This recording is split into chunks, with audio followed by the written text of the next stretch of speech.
అందరికి భాగవతం క్లాస్ స్వాగతం. సో మనం నిన్న 4వ అధ్యాయాన్ని మనం కంప్లీట్ చేసుకున్నాము. సో 4వ అధ్యాయంలో ముఖ్యంగా 3 ప్రశ్నలు సౌనకాది ఋషులు వేశారు. 3 ప్రశ్నల్లో మొదటిది అసలు భాగవతం యొక్క చరిత్ర గురించి చెప్పమని చెప్పి సౌనకాది ఋషులు అడగడం జరిగింది. 2, పశుత్ మహారాజు యొక్క జన్మ, ఆయన యొక్క కార్యాలు, ఆయన ఎందుకు రాజు అయి ఉండి గొప్పగా పాలిస్తూ కూడా అందరూ ఆయన కోరుకొని కూడా ఆయన ఎందుకు గంగా నది ఒడ్డున ఎందుకు ఆయన ఉపవాసం ఉండాల్సి వచ్చింది మరణం మరణం వచ్చేంత వరకు. మూడోది, సుఖదేవ్ గోస్వామి ఎవరైతే పరమహంస భాగవతుడు లేదా మహాత్ముడు, ఆయన పాలు పితికేంత సమయం కూడా ఆయన ఆ, భిక్షాటనకి వెళ్ళినప్పుడు పాలు పితికే సమయం కూడా ఇవ్వనటువంటి ఆయన పశుత్ మహారాజుకి 7 రోజుల యొక్క సమయం ఎందుకు ఇచ్చాడు? అంత అంత సమయం ఇవ్వాల్సిన అవసరం ఎందుకు వచ్చింది ఆయనకి? సో ఈ 3 ప్రశ్నలకి సమాధానంగా మనం 4వ అధ్యాయంలో, సో వ్యాసుల వారికి అసంతృప్తి కలిగింది. అసంతృప్తి. సో ఆయన ఏంటంటే ఆలోచిస్తున్నాడు అనమాట. ఏంటది? ఎన్ ఎందుకు నేను ఇంత జ్ఞాన సంపద ఉండి కూడా ఇంత తపస్సు చేసి లోపల ఎటువంటి స్వార్థం లేకుండా ఆ, మనుషుల యొక్క మానవాళి యొక్క మేలు కోసం నేను ఒక వేదాన్ని, 4 వేదాలు, 4 వేదాలు పురాణాలు, పురాణాల నుంచి మహాభారతం రాసిన తర్వాత కూడా నాకు ఎందుకు అసంతృప్తి ఉంది? నేను ఎక్కడ తప్పు చేశాను? నేను ఎక్కడ పొరపాటు జరిగింది? దాన్ని ఆ ఆ ఆ అసంతృప్తి పోగొట్టుకోవాలంటే నేను ఏం చేయాలి అని వ్యాసుల వారు ఆలోచిస్తూ, బహుశా నేను దేవదేవుడైనటువంటి కృష్ణుడి గురించి ఆ, కావాల్సినంత వివరంగా నేను రాయలేదేమో, అండ్ ఆయన చేరుకోవడానికి ఏకైక మార్గం భక్తి అని నేను ఎక్కడ వివరించలేదేమో, బహుశా అది నా యొక్క అసంతృప్తికి కారణమా అన్న భావంలో వ్యాసుల వారు ఆలోచిస్తూ, సో నారదుల వారిని ఆ, అడగడానికి ప్రయత్నిస్తాడు. ఎందుకంటే నారదుల వారు వాళ్ళ గురువు గారు కాబట్టి. సో తను అడగాలనుకున్నప్పుడు అక్కడికి నారదుల వారు స్వయంగా తన ఉండే ఆశ్రమం దగ్గరికి ఆయన రావడం జరుగుతుంది అనమాట. నారదుల వారు. సో ఎప్పుడైతే నారదుల వారు ఆయన ఆశ్రమంలోకి వస్తారో, ఆశ్రమంలోకి వచ్చిన వెంటనే ఆయన్ని మర్యాదపూర్వకంగా ఆయన్ని ఆహ్వానించి ఆయనకి తగు స్థానం ఇచ్చి కూర్చొని పెట్టి ఆ, తగు సేవలు చేశాడు అనమాట వ్యాసుల వారు. సో వ్యాసుల వారు సేవలు చేసిన తర్వాత నారదుల వారు ఆ సేవలు అందుకుంటూనే ఆ సేవలు అందుకుంటూనే వ్యాసుల వారి ముఖంలో ఒక ఒక అసంతృప్తిని ఆయన గమనించగలిగాడు. వ్యాసుల వారి ముఖంలో ఏదో తెలియని ఒక ఆందోళన గమనించగలిగాడు. ఎందుకంటే మనసులో ఏముందో అదే ముఖంలో తెలుస్తుంది. సో ఎక్కడో లోపల అలజడిగా, ఏదో కష్టంగా, ఇబ్బందిగా ఉన్నాడు కాబట్టే మరి ఏదైతే చేస్తున్నాడు, అన్ని రకాలుగా గౌరవించాల్సింది గౌరవిస్తున్నాడు, కానీ ముఖంలో అది తెలిసిపోతుంది అనమాట. అందుకనే వెంటనే ఆ నారదుల వారు ఇక్కడ 1 నుంచి 4వ శ్లోకంలో అసంతృప్తికి కారణం ఏంటో అని విచారిస్తున్నాడు అనమాట. ఎవరు? నారదుల వారు. అప్పుడు ఆయన అడిగిన ప్రశ్నలు ఏంటంటే, వ్యాసుల వారు నారదుల వారు అడిగింది ఏంటంటే, నువ్వు నిన్ను శరీరము మనసు అని అనుకుంటున్నావా? అంటే నువ్వు శరీరం అని అనుకుంటున్నావా? నువ్వు మనసు అని నువ్వు అనుకుంటున్నావా? ఎందుకంటే ఎవరైతే నేను ఇంకా శరీరాన్ని, నేను మనసుని నేను అనుకుంటారో వాళ్ళ జీవితాల్లో మాత్రం అసంతృప్తి ఉంటుంది. కానీ వ్యాసుడు అలాంటి వ్యక్తి కాదే. అతను ఆల్రెడీ ఆత్మసాక్షాత్కారం పొందిన వ్యక్తే అతను. అతను శరీరం అని మనసుని అనుకోడు కదా. కానీ బహుశా ఆ స్థితికి ఆయన వచ్చేసాడు. ఏంది ఇప్పుడు? బహుశా ఇప్పుడు నువ్వు శరీరంగా గుర్తిస్తున్నావా, మనసుగా గుర్తిస్తున్నావా? అందువల్ల నువ్వు ఈ రోజు ఈ విధంగా ఉమ్, అసంతృప్తిగా ఉన్నావా అని అడిగాడు ఈ ప్రశ్న. రెండో ప్రశ్న, మహాభారతము వేదాలని అద్భుతంగా నువ్వు వివరించావు. ఆత్మసాక్షాత్కారాన్ని కూడా నువ్వు పొందావు. అయినా ఈ అసంతృప్తికి కారణం ఏంటి? ఎందుకంటే నువ్వు ఆత్మసాక్షాత్కారాన్ని పొందావు, అయినా కూడా నువ్వు అసంతృప్తిగానే ఉన్నావు. సో ఏమై ఉంటుంది కారణం? ఎందుకు నీలో ఉన్న అసంతృప్తి కారణం ఏంటి అని చెప్పి ఒక విధంగా చెప్పాలంటే ఆయనే అడిగాడు అనమాట. మళ్ళీ మళ్ళీ ప్రశ్న కాబట్టి నువ్వే ఆలోచించు. అంటే నీ ప్రయత్నంలో కానీ, లేకపోతే నువ్వు నీ ఉద్దేశంలో కానీ ఎక్కడ కూడా స్వార్థం కానీ లేదు. నువ్వు పడని కష్టం అంటూ లేదు. అన్నిట్లో కూడా నువ్వు నీ చేయవలసిన ప్రయత్నం అంతా చేసావు. ఇంకా మనుషుల యొక్క మేలు కోసం చేసావు. అయినా అసంతృప్తికి కారణం ఏంటో ఒకసారి నువ్వేమైనా చెప్పగలవా నాకని నారదుల వారే మళ్ళీ వ్యాసుల వారిని అడిగారు. ఆ, సో వ్యాసుల వారిని అడిగారు. వ్యాసుల వారు వచ్చింది ఆయన ఏదో తను చూడంగానే చెప్తాడని. కానీ గురువు ఇక్కడ మళ్ళీ టెస్ట్ చేస్తాడు అనమాట. నువ్వు ఒకసారి ఆలోచించుకో. నువ్వు ఒకసారి నువ్వు విశ్లేషించుకో. ఎక్కడ నువ్వు తప్పు చేసావు? ఎందుకంటే ఇంత విషయం ఉన్నవాడు, ఇంత జ్ఞాన సముపార్జన చేసిన వాడు అసంతృప్తి ఉండడానికి ఎటువంటి కారణాలు ఇంక ఉండవు అన్నట్టుగా చెప్తున్నాడు అనమాట. అందుకే కృష్ణుడు కూడా 7వ అధ్యాయం 3వ శ్లోకంలో చాలా మంది ఆత్మసాక్షాత్కారం పొందొచ్చు, కానీ కృష్ణుని పొందడం అంత ఈజీ కాదు. మనుష్యానాం సహస్రేషు యశ్చిత్ కథ సిద్ధయే యతతామపి సిద్ధానాం కశ్చిన్మాం వేత్తి తత్వతః అనేటువంటి ఇప్పుడు ఇక్కడ అనేక వేల మందిలో చాలా మంది ఎవరో ఒకరు మాత్రమే ఆత్మసాక్షాత్కారం పొందగలరు. కానీ ఆత్మసాక్షాత్కారం పొందిన అందరూ అందరిలో ఎవరో ఒక్కరు మాత్రమే కృష్ణుని తెలుసుకోగలుగుతారు. అంటే ఆత్మసాక్షాత్కారం పొందిన వాళ్ళందరూ కూడా తృప్తితో ఉన్నట్టు అర్థం కాదు. ఎప్పుడైతే కృష్ణుని పొందుతారో అప్పుడు శాశ్వతమైనటువంటి తృప్తిలోకి వెళ్ళగలుగుతారు అనమాట. అందుకని ఇక్కడ ఆత్మసాక్షాత్కారం పొందిన వ్యక్తి శరీరము మనసు దాంతో పోల్చుకోడు. ఖచ్చితంగా తాను ఆనందంగా ఉండాలి. కానీ ఇక్కడ చూస్తే ఆనందం ఉంది, కానీ పరిపూర్ణ ఆనందం లేదు. ఎక్కడో ఒక అసంతృప్తి ఉందన్నమాట. అందువల్ల తర్వాత వ్యాసవారు అడుగుతారు అనమాట. 5 నుంచి 7వ శ్లోకం మధ్యలో అడుగుతారు అనమాట. ఆ అసంతృప్తికి కారణం చెప్పమని నారదమునిని అభ్యర్థించాడు. అది నేను విశ్లేషించుకోలేకపోతున్నాను. ఏంటి కారణం అసంతృప్తికి అని. అసంతృప్తి ఉందని తెలుసు, కానీ దేని వల్ల అసంతృప్తి ఉందో నాకు తెలియదు. ఎందుకంటే నన్ను నేను విశ్లేషించుకున్నప్పుడు నేను తపస్సు బ్రహ్మాండం చేశాను, నియమాలు కరెక్ట్ గానే పాటించాను. ఆ, అందరూ మేలు గురించి నా జీవితం అంతా నేను పణంగా పెట్టాను. కాబట్టి దయచేసి మీరే నాలో అసంతృప్తికి ఏంటి కారణం అని మీరే చెప్పగలగాలి అని చెప్పాడు. నాకు అన్ని అర్హతలు ఉన్నప్పటికీ, ఓకేనా, నాకైతే అన్ని అర్హతలు ఉన్నాయి.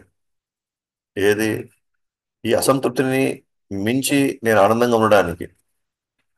కానీ నువ్వు బ్రహ్మకుమారుడు కదా, ఓకేనా, నువ్వు సాక్షాత్తు బ్రహ్మపుత్రుడు కాబట్టి, సో నువ్వు, ఓకేనా, ఆ స్థితిని ఆల్రెడీ నువ్వు అనుభవించావు కాబట్టి, ఓకేనా, ఒక ఒక అత్యద్భుతమైనటువంటి పరమానంద స్థితిలో నువ్వు ఉన్నావు కాబట్టి, ఒక దివ్య స్థితిలో నువ్వు ఉన్నావు కాబట్టి, దయచేసి నువ్వే నా అసంతృప్తికి కారణం నువ్వే చెప్పగలవు. దయచేసి దాన్ని నువ్వే నాకు వివరించవలసిందిగా కోరుతున్నావు అని చెప్తాడు అనమాట. మరియు నువ్వు సర్వం ఎరిగిన వాడివి. నీకు మొత్తం తెలుసు, ఇక్కడున్న ప్రతిదీ తెలుసు నీకు. ఈ భౌతిక సృష్టి గురించి తెలుసు, ఆధ్యాత్మిక సృష్టి గురించి తెలుసు. ఈ రెండు సృష్టిల్లో ఉండేటువంటి అనేకమైనటువంటి ఆ ఆ, అక్కడ నియమాలు తెలుసు. ఇక్కడ ఉన్నటువంటి ఈ గుణ ప్రభావం తెలుసు. అన్నీ తెలుసు మీకు. ఇది ఏమి మీకు తెలియదంటూ ఏమి లేదు ఈ ప్రపంచంలో. ఎందుకంటే మీరు సూర్యుడు లాంటి వాడివి, వాయువు లాంటి వాడివి, పరమాత్మ లాంటి వాడివి. సో సూర్యుడు లాంటి వాడు అని అంటే అర్థం ఏంటి? అన్ని దగ్గరలో నువ్వు విస్తరించగలుగుతావు. వాయువు అంటే ఏంటి? నువ్వు దూసుకొని లోపలికి పోగలుగుతావు. 3, పరమాత్ముడుగా నువ్వు అందరి హృదయాన్ని కూడా నువ్వు తెలుసుకోగలవు. అంటే నీకు తెలియదంటూ ఇక్కడ ఏం లేదు. సో కాబట్టి నువ్వు పరమాత్ముడు అంటే భగవంతుడికి ఎన్ని లక్షణాలు ఉంటాయో భక్తుడిగా నీకు కూడా అన్ని లక్షణాలు ఉన్నాయి. సో భగవంతుడి సర్వం ఎరిగిన వాడు కాబట్టి నీకు కూడా సర్వం తెలుసు కాబట్టి నువ్వే నా హృదయంలోకి నువ్వు వెళ్ళి నా హృదయంలో దేని వల్ల నేను అసంతృప్తి పడుతున్నానో దయచేసి అది మీరు మాత్రమే నాకు వివరించగలరు. దయచేసి అని చెప్పి వివరించండి. ఎందుకంటే మీరు సామాన్య వ్యక్తులు కాదు. నేను ఆలోచించుకున్నాను. ఎందుకు అసంతృప్తికి కారణం ఏంటో నేను ఆలోచించగలిగాను. కానీ నేను ఛేదించుకోలేకపోతున్నాను ఏంటి కారణం అని. దయచేసి అది మీ వల్లే అవుతుంది, ఎందుకంటే మీరు బ్రహ్మపుత్రులు. పైగా సూర్యుడు, వాయువు, పరమాత్ముడిలాగా ప్రతి దాంట్లోకి మీరు వెళ్ళి ప్రవేశించి మీరు అనుభవించగలుగుతారు. ఓకే. కాబట్టి దయచేసి మీరే నా అసంతృప్తికి కారణం ఏంటి చెప్పండి అని చెప్పి నారదుల వారిని అడిగారు. దానికి నారదుల వారు ముఖ్యంగా 8 నుంచి 22 శ్లోకం మధ్యలో కృష్ణుడిని కీర్తించడం యొక్క ప్రాముఖ్యత, కృష్ణుడిని కీర్తించడం యొక్క ప్రాముఖ్యత మీరు వివరించడం మర్చిపోయారు. మీరు శాస్త్రాలన్నీ రాశారు, వేదాలు రాశారు, పురాణాలు రాశారు, అన్నీ రాశారు మీరు. కానీ ఎవరి గురించి మీరు వివరంగా రాయాలనో, ఎవరు సర్వానికి మూలమో ఆయన యొక్క గుణగణాలు, ఆయన లీలలు, ఆయన నామము, ఆయన అందుకోవాల్సినటువంటి ఒక భక్తి సాధన గురించి దాని గురించి మీరు ఎక్కడ కూడా విస్తారంగా మీరు రాయలేదు. కాబట్టి ఆయన అంటాడనమాట, 2 లోపాలు ఉన్నాయి. మీరు రాసిన శాస్త్రాల్లో 2 లోపాలు ఉన్నాయి. ఈ 2 లోపాలని అక్కడ ప్రస్ఫుటంగా దాంట్లో కనబడడం వల్ల మీ శాస్త్రాలన్నీ ఇప్పుడు మీ వరకు మీరు రాసిన శాస్త్రాలన్నీ చదివినా కూడా, అవన్నీ వాళ్ళు పాటించినా కూడా వాళ్ళు వాళ్ళు తృప్తికి వారు లోను కాలేరు వాళ్ళంతా. సో ముఖ్యంగా ఇప్పుడు వ్యాసులు వారు అని ఉండొచ్చు ఏమని, నేను కృష్ణుడి గురించి మహాభారతంలో బాగా వివరించాను కదా, అక్కడక్కడ అవసరమైన దగ్గర కూడా వివిధ శాస్త్రాలు ఆయన గురించి వివరించాను. కాబట్టి మహాభారతం కృష్ణుడు గురించి, కృష్ణుడు లేకపోతే మహాభారతం లేదు, కృష్ణుడు లేకపోతే పాండవులు ఏం చెప్పలేదు లేదు. దాన్ని బట్టి మనం చెప్పొచ్చు కదా కృష్ణుడు. కాబట్టి కృష్ణుడు గురించి నేను వివరించాను. కానీ ఆయన అంటాడు, మహాభారతం అనేది కృష్ణుడి యొక్క లీలను విస్తారంగా ఏం రాయలేదు. కృష్ణుడి గురించి ఎంతవరకు ఉంది అని అంటే, వాళ్ళు పాండవుల యొక్క బంధువుగాను, పాండవుల యొక్క మిత్రుడుగాను, పాండవులకి ఎప్పుడెప్పుడు కష్టం వచ్చినప్పుడు ఆయన ఒక పాత్రగా అక్కడికి వచ్చి ఆ పాండవుల్ని జయింపజేసి వెళ్ళిపోయాడు. అంతవరకే మీరు కృష్ణుడిని చూపించారు. కానీ కృష్ణుడు మొదటి నుంచి అసలు ఎందుకు రావాల్సి వచ్చింది ఇక్కడికి, ఆయన ఎలా వచ్చాడు, ఆయన దేవకి గర్భంలో జన్మించాల్సిన అవసరాలు ఏంటి, అక్కడి నుంచి ఆయన విస్తారంగా గోకులము, తర్వాత నందగాము, తర్వాత బృందావనం, తర్వాత ద్వారక, మధ్యలో మథుర, తర్వాత ద్వారక, ఆ తర్వాత ద్వారకాలన్నీ అయిన తర్వాత లాస్ట్ లో ఆయన ఎలా ఈ భూమి నుంచి మళ్ళీ తన నీళ్ళ కావించి వెళ్ళిపోయాడో ఇంత విస్తారంగా మీరు ఎక్కడ కానీ రాయలేదు. మీకు కృష్ణుడు దేవదేవుడు అని తెలిసి కూడా మీరు రాయలేదు అని చెప్పి. రెండోది, ఆయన్ని అందుకోవడం, ఆయన్ని మనం పొందడం, మీరు చాలా మార్గాలు పెట్టినారు కదా. కర్మకాండ, కర్మయోగ, జ్ఞానయోగ, అష్టాంగ యోగ, ధ్యాన యోగ, ఎన్నెన్నో మార్గాలు పెట్టారు. కానీ భక్తి గురించి కూడా చెప్పున్నారు.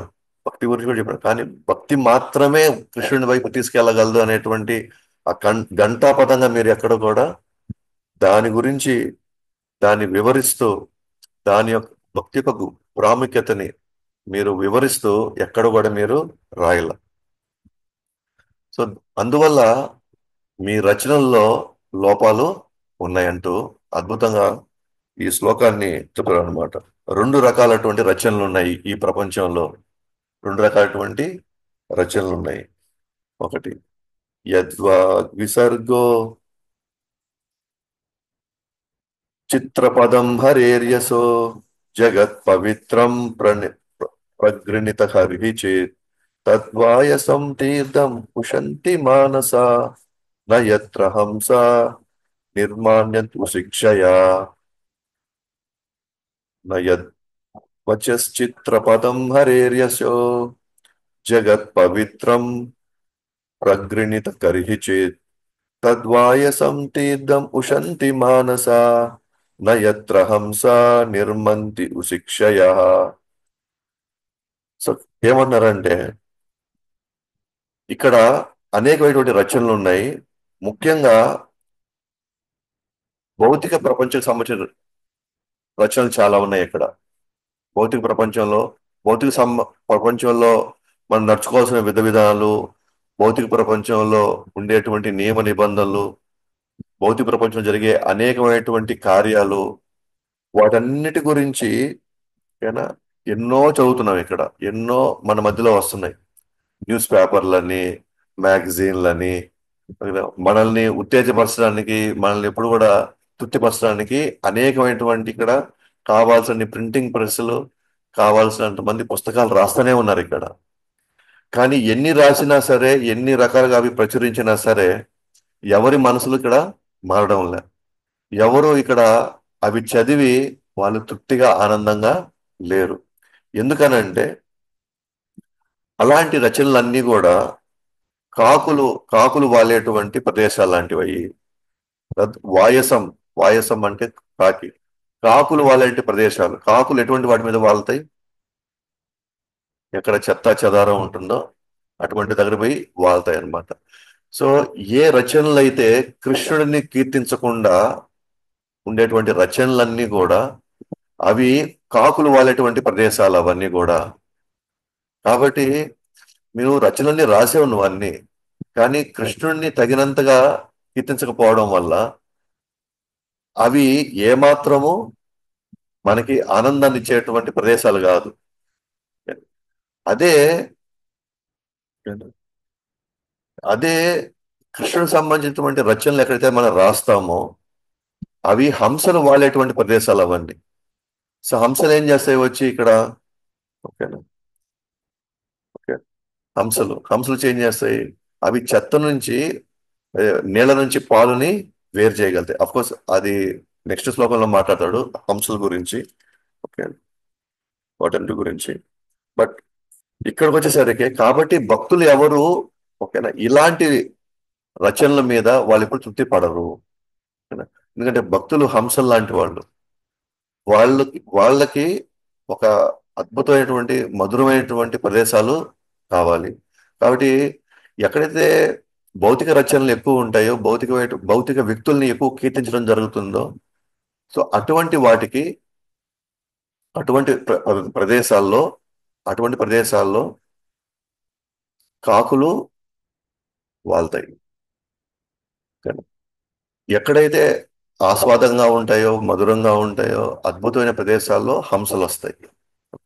సో కాబట్టి నిజమైనటువంటి భక్తులు తృప్తి పడాలి అని అంటే, లేదా జీవులైనా తృప్తి పడాలి అంటే వాళ్ళకి ఇలాంటి ఒక రచనలు వాళ్ళని తృప్తిపరచవు. మరి తర్వాత నెక్స్ట్ శ్లోకంలో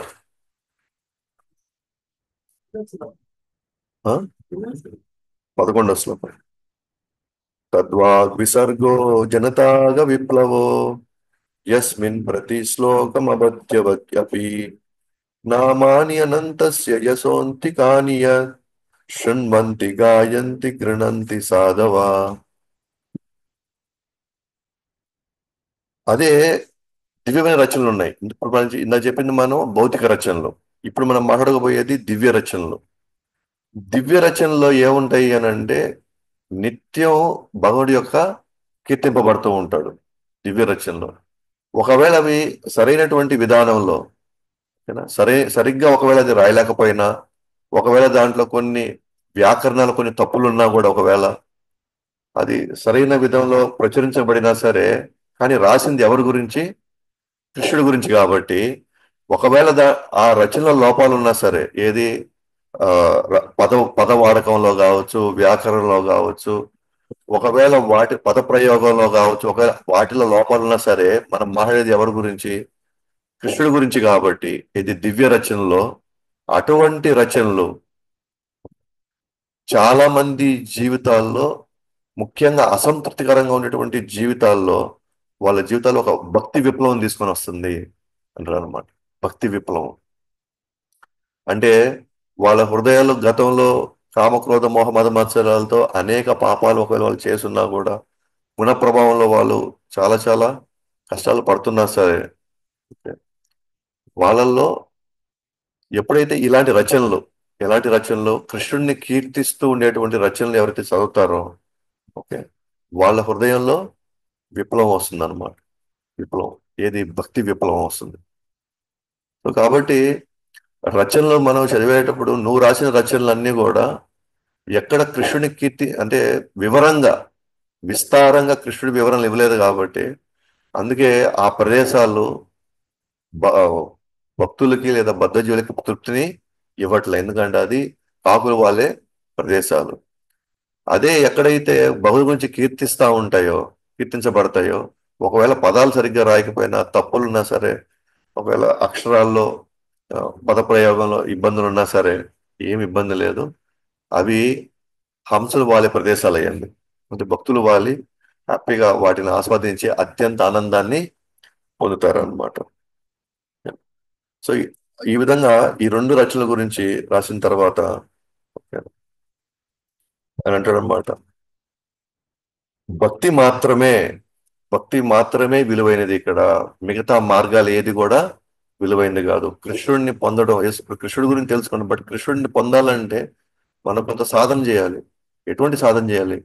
కర్మయోగ సాధన చేయాలా, లేకపోతే జ్ఞానయోగం చేయాలా, లేకపోతే ధ్యాన యోగం చేయాలా? ఏ యోగ సాధన? ఎందుకంటే ఇక్కడ చాలా మార్గాలు నువ్వు యజ్ఞం చేయి, దానం చేయి, లేకపోతే ధ్యానాలు చేసుకో, ఎన్నెన్నో మార్గాలు చెప్పున్నారు అన్నమాట. కానీ అసలైన విలువైంది ఏంటి? భక్తి మాత్రమే. కాబట్టి నువ్వు ఇక మీదట ఏదైతే నువ్వు ఇప్పటిదాకా నువ్వు చేయలేదో, ఏంటది? భక్తిని గురించి నువ్వు వివరంగా రాయలేదు. కానీ యాక్చువల్గా చెప్పాలంటే నువ్వు భక్తి గురించి మాత్రమే రాసి ఉండాలి. ఇప్పుడు చూడు, నువ్వు భక్తి గురించి రాకపోయేసరికి అందరూ వివిధ మార్గాలు తీసేసుకున్నారు అని చెప్తూ ఎన్ని నైష్కర్మ్యమప్యచ్యుత భావవర్జితం న శోభతే జ్ఞానమలం నిరంజనం కుతః పునః శాశ్వతభద్రమీశ్వరే నాచర్పితం కర్మ యద్ అపి అకారణం.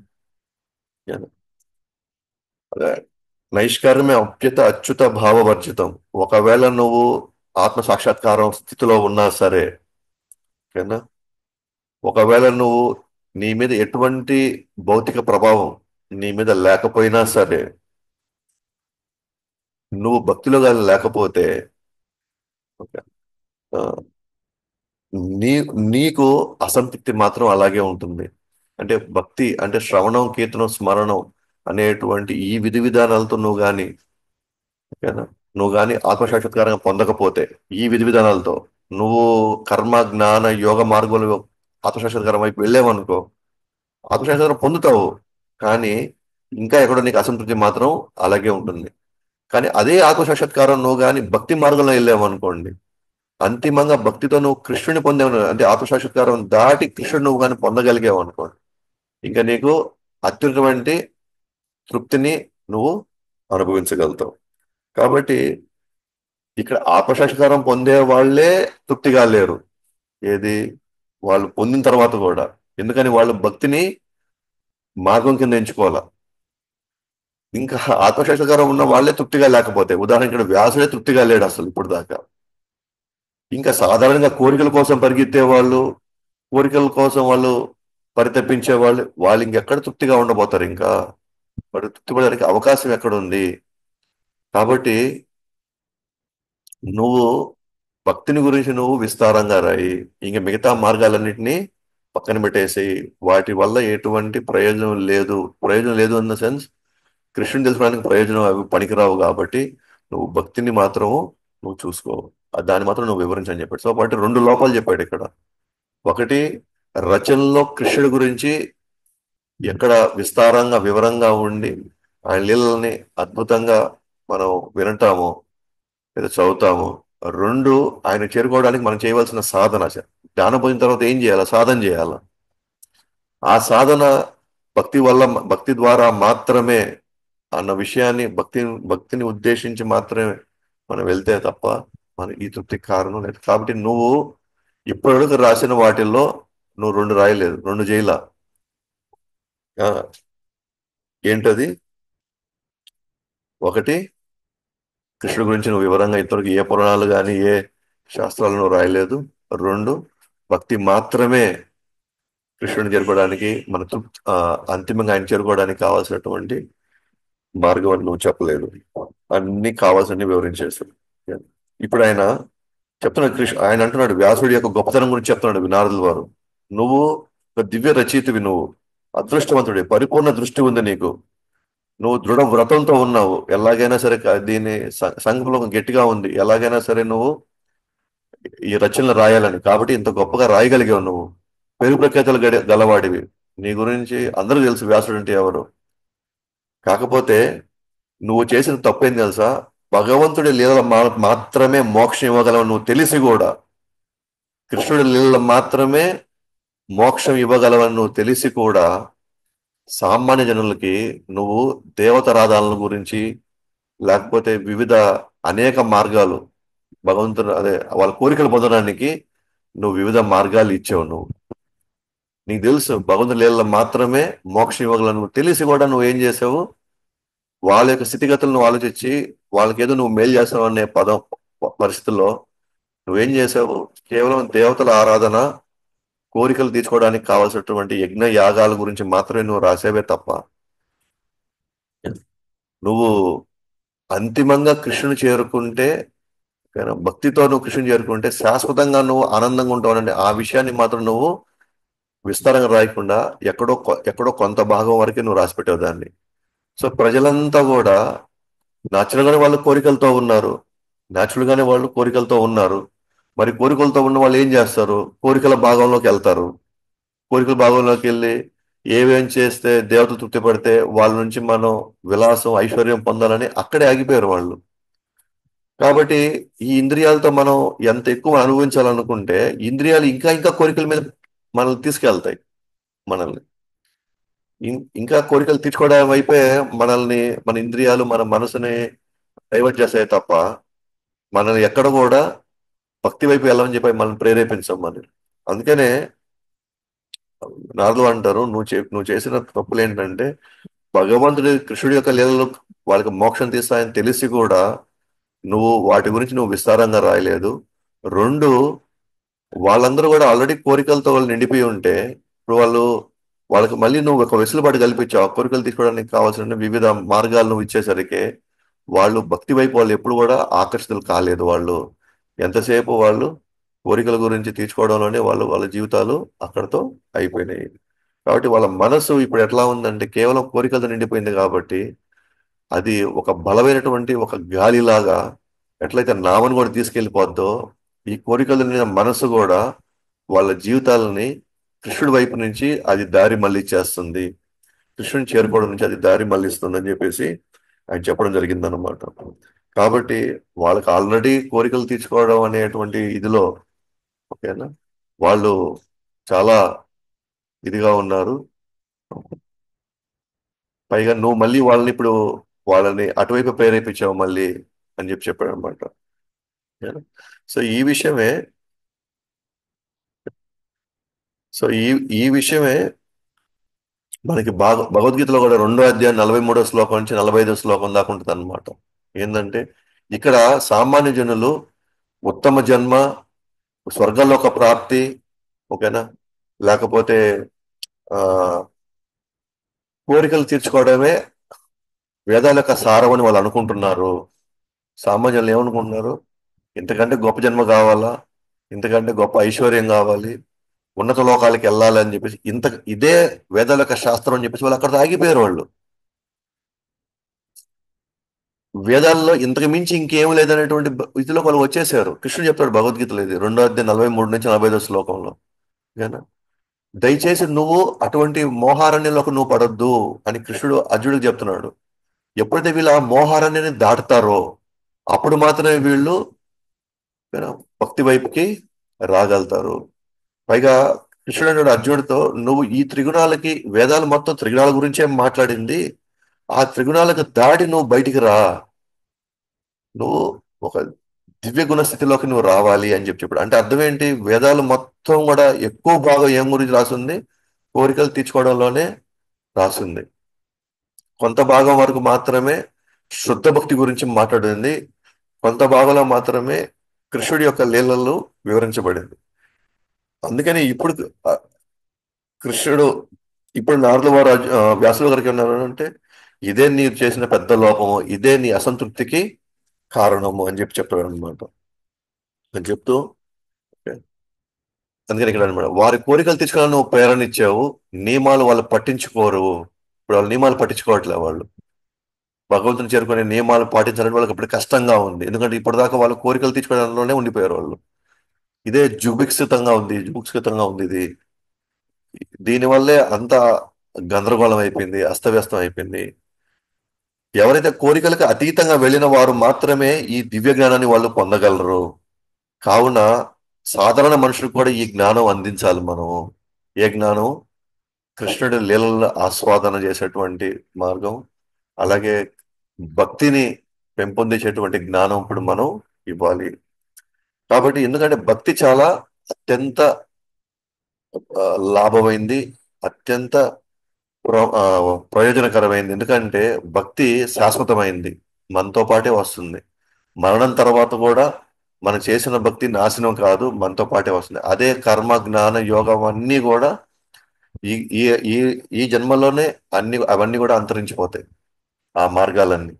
కానీ భక్తి మాత్రం మన వెనకాల వస్తుందని చెప్పేసి మనకి శ్లోకం ఉందన్నమాట ఇక్కడ.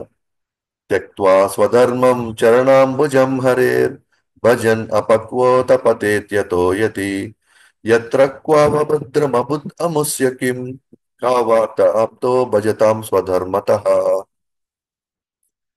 ఇక్కడ అన్నాడు నారదుల వారు, ఒకవేళ ఏ వ్యక్తి అయినా సరే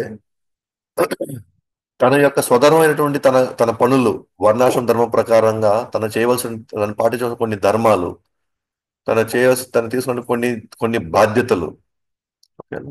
కొన్ని బాధ్యతలు ఒకవేళ అవి చేయక, అది వదిలేసి, ఒకవేళ చేయక అతను ఒకవేళ భక్తిలో ఉన్నాడు అనుకోండి, భక్తిలో ఒకవేళ దాన్ని పక్కన పెట్టి కృష్ణుడు భక్తి మాత్రమే చేసుకోవాలనే భావంలో ఒకవేళ అవి వదిలేసాడు అనుకోండి పక్కన, ఓకేనా? తనకి నేను ఇప్పుడు సేవ చేయాలా, లేకపోతే నేను ఇప్పుడు నా బాధ్యత నిర్వర్తించాలా అని ఒకసారి సంశయం వచ్చినప్పుడు, ఓకేనా? రెండు ఒక జంక్షన్ లోకి వచ్చి రెండు ఒకేసారి నా కళ్ళ ముందు ఉన్నప్పుడు, ఒక్కో సందర్భంలో ఒకవేళ వాళ్ళు వాళ్ళ బాధ్యతను పక్కన పెట్టి ఒకవేళ వాళ్ళ భక్తి వైపు వచ్చినారు అనుకోండి, ఓకేనా? దానివల్ల వాళ్ళు ఏమీ కోల్పోరు. పైగా వాళ్ళు పరిస్థితికి వెళ్ళిపోతారు. ఏది ఈ రెండిట్లో ఏది ముఖ్యం అని తెలిసి ఒకరు వచ్చి, "ఏ, సరే మన పని పక్కన పెట్టుకుందాము, భగవంతుడి సేవలోకి వెళ్దాం" అని చెప్పేసి ఒకరు వెళితే దానివల్ల అతనికి లాస్ రాదు. ఎందుకంటే భక్తులు చేసిన ప్రతి ఇది తన వెంట వస్తుంది. అదే ఒకవేళ ఈ రెండు చాయిస్ వచ్చినప్పుడు, ఒకవేళ ఆ వ్యక్తి సేవను పక్కన పెట్టి కేవలం ఓన్లీ పని మీద మాత్రమే పూర్తి ధ్యాస పెట్టి భక్తిని వదిలేశాడు అనుకోండి, తాను ఈ రోజు ఎన్ని కోట్లు గడించినా సరే, ఎంత ఎంత పేరు గడించినా సరే, అది ఒక రోజు అది పతనం అయిపోతుంది. అంటే దీన్ని బట్టి మనకి ఏమర్థం అవుతుందంటే, ఓకేనా, భక్తిలో ఎదిగే క్రమంలో ఒకవేళ తాను అన్ని కోల్పోయినా సరే తాను ఏమీ కోల్పోయినట్టు కాదు, అతనికి ఎటువంటి లాస్ రానట్టు. ఒకవేళ తనకి చాయిస్ వచ్చి తనకి చాయిస్ వచ్చి తనకి ఓకే తనకి చాయిస్ వచ్చి, లేదు లేదు ఇప్పుడు కాదులే భక్తి, ఇది తర్వాత చూసుకుందాము అని ముందు పని మీద పూర్తిగా ధ్యాస పెట్టి, ఓకే, పూర్తిగా ధ్యాస పెట్టి భక్తి చేయడం మర్చిపోయాడు అనుకోండి, తాను సంపాదించింది, తను కష్టపడిందంతా ఈరోజు వేస్ట్ అయిపోతుంది. ఎందుకంటే అది మన వెనకాల తిరిగి రాదనమాట. దాన్ని కొనసాగిస్తూ, ఓకే, ఆ నాదవారు అంటారన్నమాట వ్యాసుల వారితో, శాశ్వతమైన అతి దుర్లభమైన స్థానం కోసం కష్టపడడం మంచిది. ఎస్, మానవ వచ్చింది కష్టపడడానికి, కానీ కష్టపడడానికి దేనికోసం కష్టపడాలి? ఏదైతే శాశ్వతమైనటువంటి స్థానం, అతి దుర్లభంగా దొరికేటువంటి స్థానం ఏది? వైకుంఠం, గోలోకం. అది పొందడానికి పడాల్సిన కష్టాన్ని మనం పడాలా? అది పొందడానికి మనం పడిన కష్టము మనం పడాలి. సో కాబట్టి మనము కష్టపడాలి. బట్ దేనికోసం కష్టపడాలా? నేను సాధించేది నా వెంటనే రావాలి అది. నేను కష్టపడేదానికి ఏదైతే సాధించాలని నా వెంటబడి రాకపోతే దాని గురించి మనం అంత కష్టపడాల్సిన అవసరం లేదు. ఓకే. సో అది అంటున్నాం తస్యై తస్ ఈ శ్లోకము తస్యైవ హేతో ప్రయతేత కోవిదో నా లభ్యతే యద్ భ్రమరతం ఉపర్యతః తల్లభ్యతే దుఃఖవద్ అన్యతా సుఖం కాలేన సర్వత్ర గభీర రంహస. అందుకే ఇక్కడ అంటున్నాడు, బాబు నువ్వు కష్టపడేదాన్ని నువ్వు కష్టపడు. దేనికోసం కష్టపడాలా? దేనికోసం కష్టపడాలా? నువ్వు దొరకనట్టు ఎవరికి దొరకనటువంటి స్థానం, ఎక్కడికి కానీ వెళితే మళ్ళీ తిరిగి రావో ఆ స్థానం కోసం నువ్వు కష్టపడు. ఆ స్థానం కోసం నువ్వు కష్టపడు. అంతేగాని నువ్వు కష్టపడేది నీ నుంచి దూరం అయ్యే పని అయితే, నిన్ను వదిలి వెళ్ళిపోయేటివి అయితే దానికోసం నువ్వు కష్టపడేది వేస్ట్. కాబట్టి నువ్వేం చేసావు ఇప్పటి వరకు? వాళ్ళకి వివిధ మార్గాలు ఇచ్చావు, వివిధ కోరికలు తెచ్చుకోవడానికి నువ్వు కావాల్సినవన్నీ ఆ వివరణలు ఇచ్చావు. ఇప్పుడు వాళ్ళు ఏం చేస్తారు? కష్టపడుతున్నారు అంతా. కానీ కష్టపడేదంతా కూడా వాళ్ళు మళ్ళీ ఆ, వాళ్ళు మాక్సిమం కష్టపడి ఎక్కడ దాకా వెళ్తున్నారు? వాళ్ళు పుణ్యాలు చేసుకొని స్వర్గలోకాలకు వెళ్తున్నారు. కానీ ఎంతకాలం స్వర్గలోకాల్లో ఉంటారో మళ్ళీ వాళ్ళు తిరిగి పతనం అయిపోతారు వాళ్ళు. సో కాబట్టి కష్టపడాలి మనం. అదే నువ్వు చెప్పు, కృష్ణుడి దగ్గరకు పోవాలి. అంతిమంగా భక్తి మాత్రమే నిన్ను శాశ్వతంగా ఈ ముసల్దనం రోగం పుట్టుక సంబంధించి నిన్ను బయటపడేస్తుంది. కాబట్టి దాన్ని కష్టపడడానికి నువ్వు వాళ్ళని ప్రేరేపించు. భక్తి చేసుకోవడానికి నువ్వు దాని గురించి కష్టపడడానికి నువ్వు వాళ్ళని ప్రేరేపించు. అంతేగాని వీటి గురించి అయితే కాదు అని చెప్పమని చెప్పాడు. కాబట్టి నువ్వు చేసిన తప్పంతా, వాళ్ళేమో కష్టపడుతున్నారు కానీ వాళ్ళు ఏదైతే వదులుకోబోతున్నారో వాళ్ళ నుంచి దూరం అయితే వాటి గురించి వాళ్ళు కష్టపడుతున్నారు. అండ్ చివరిగా ఈ రోజుకి నేను భక్తి వల్ల ప్రయోజనాలు ఏదొచ్చినా సరే అది శాశ్వతం అని చెప్తాడు అనమాట. కాబట్టి ఒకసారి ఎవరైతే ముకుడు యొక్క పాద పద్మాలను ఎవరైతే రుచిని ఆస్వాదించిన తర్వాత ఒక భక్తుడు పతనమైన ఆ రుచిని మరలా మరలా అతను ఆస్వాదిస్తాడు. అంటే ఏమన్నాడు నారద వారు ఇక్కడ? ఎస్, కొన్ని సందర్భాలు మనం చూస్తాము. కొంతమంది భక్తిలో కొంత ఎదిగి వాళ్ళు ముకుడు యొక్క పాద పద్మ రుచిని వాళ్ళు ఆస్వాదించారు. అయినప్పటికీ ఒక్కోసారి బహుశా తన యొక్క కర్మ ప్రకారంగానో లేదా తన యొక్క వివిధ పరిస్థితుల వల్లనో ఒకవేళ అతను ఇప్పుడు భక్తిలో లేకపోయి ఉండొచ్చు, అతను దూరం అవ్వచ్చు కూడా. కానీ తాను మొదట్లో చేసినటువంటి ఏదైతే భక్తి చేశాడో ఆ భక్తి వల్ల తనకు వచ్చేటువంటి ఏదైతే రుచి ఉందో, ఆ రుచి ఏదైతే ఉందో, ఓకేనా, ఆ రుచిని ఆస్వాదించడంలో అతను మళ్ళీ మళ్ళీ ఆ యొక్క రుచి తను ఇంతకుముందు చేసిన అది మళ్ళా మళ్ళా తనకి ఆ రుచిని ఆస్వాదిస్తూ ఉంటాడు అతను. ఓకే. అంటే ఒకవేళ అతను పతనమైనా సరే తాను అరే అప్పుడు నేను భక్తిలో ఉన్నప్పుడు నేను ఎంత ఆనందంగా ఉన్నాను, ఎన్ని సేవలు చేస్తా, భక్తుల మధ్యలో పండగలు నేను ఆనందంగా నేను విహరిస్తూ ఎంతున్నాను. ఇప్పుడు చూడు నేను మళ్ళీ ఈ రోజు నేను దానికి దూరం అయ్యాను కాబట్టి కదా ఈ రోజు నేను ఇన్ని బాధలు పడతాను. నేను మళ్ళీ తిరిగి మళ్ళీ నేను భక్తిని ఎందుకు నేను భక్తి మార్గం మళ్ళీ నేను ఎందుకు పునరుద్ధరించుకోకూడదు? మళ్ళీ నేను కృష్ణ వైపు నేను ఎందుకు పోకూడదు?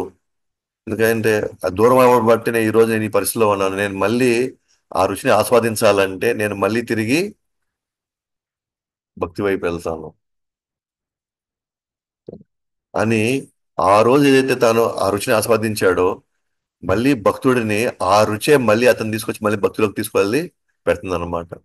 కాబట్టి ఒకవేళ భక్తి మనం చేసి కొంత దూరం మనం ఆ భక్తిలో మనం తీవ్రంగా ఉన్నప్పటికీ ఒకవేళ మధ్యలో ఒకసారి దారి తప్పినా కూడా మళ్ళీ తన ముందు తను చేసినటువంటి ఆ భక్తి తను ఆస్వాదించినటువంటి ఆ మధుర స్మృతులు మళ్ళీ అతని భక్తి వైపే మళ్ళీ ఆకర్షిస్తాయి మళ్ళీ అతన్ని. అని తర్వాత తాను హ్యాపీగా తాను ఉండగలుగుతాడు.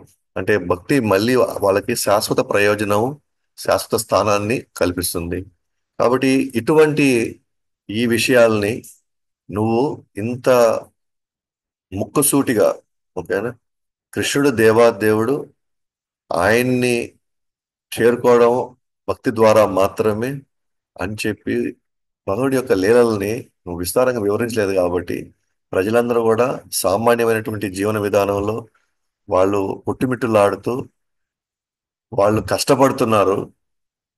కానీ ఆ కష్టపడే క్రమంలో వాళ్ళు కేవలం ధర్మ అర్థ కామ మోక్షం గురించే వివరించేవే తప్ప, లేదా అవే అంతిమంగా లక్ష్యం కింద వాళ్ళు చూసుకున్నారు తప్ప, ఎవరు కృష్ణుడిని పొందాలి, భక్తి మాత్రమే కృష్ణుడి దగ్గర చేరుస్తుంది అనే విషయాన్ని మాత్రం వాళ్ళకి నువ్వు సరిగ్గా నువ్వు వివరించలేదు కాబట్టి వాళ్ళు ఆ రోజు నువ్వు మంచి ఉద్దేశంతో రాసావు.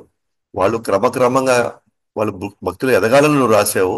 కానీ వాళ్ళు మాత్రం కోరికల దగ్గరే వాళ్ళు ఆగిపోయారు. కోరికలు తీర్చుకోవడం మాత్రమే జీవిత పరమగమ్యంగా వాళ్ళు అక్కడే వాళ్ళు కష్టపడుతూ వాళ్ళు అందువల్ల నీకు అసంతృప్తి ఉంది. ఆ సో నువ్వు వాళ్ళ ఒక ఉద్దేశంతో నువ్వు వాళ్ళకి రాసావు. కానీ వాళ్ళ ఆ ఉద్దేశం యొక్క ప్రయోజనం వాళ్ళు పొందకుండా వాళ్ళు ఆ రోజు ఎలాగున్నారు, ఈ రోజు అలాగ ఉండేసరికి నీకు కూడా అసంతృప్తి అలాగే ఉంది. వీళ్ళు ఎందుకు ఎదగలేకపోతున్నారు, వీళ్ళు ఎందుకు అంతిమైనటువంటి లక్ష్యాన్ని కృష్ణుని చేరుకోలేకపోతున్నారు, అంతిమంగా వాళ్ళు శాశ్వతంగా భగవంతు ధామానికి ఎందుకు వెళ్ళలేకపోతున్నారు అని నీలో అసంతృప్తి ఉండిపోయింది. సో ఇప్పుడు నీకు అర్థమైంది కాబట్టి తర్వాత చెప్తాను అనమాట. నువ్వు భాగవతాన్ని రాయి. అప్పుడు రాసిన తర్వాత వ్యాసుల వారికి తృప్తిగా ఉంది. సో ఈ రోజు ఇక్కడ వరకు మనం చూసాము. సో ఇప్పుడు రేపు ఇంకా కూడా ఇదే 5వ అధ్యాయంలో